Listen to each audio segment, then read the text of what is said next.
Rescue operation is over.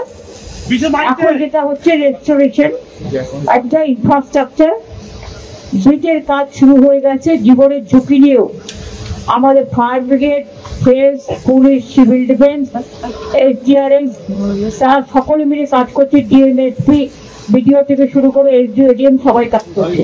পরিবার প্রতি 21টা পরিবারকে আমি মিট করেছি।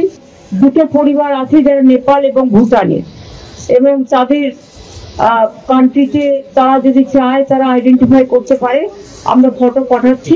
সুতরাং তাদের সসম্মানে পাঠানোর ব্যবস্থা হবে। বাদ বাকি আমরা কালকে মিরিকের রাত্রিবেলায় প্রায় 400 কিটস পাঠিয়েছি, যাতে তাতে কম্বল থেকে শুরু করে প্রত্যেকটা এসেন্সিয়াল জিনিস আছে প্রত্যেক পরিবার প্রতি।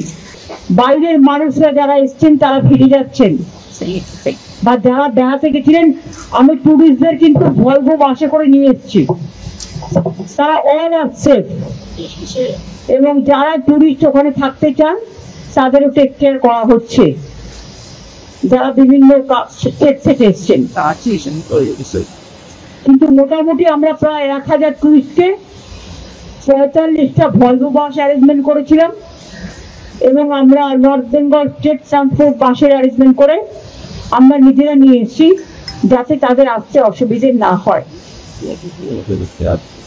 রোহিণীর ল্যান্ডস্লাইডের কাজ শুরু হয়েছে, ঘুরে যাওয়া 2টো রাস্তা অল্টারনেটিভ বের করা হয়েছে। নাগরাকাটা ব্রিজ সারানোর কাজ শুরু হয়ে গেছে।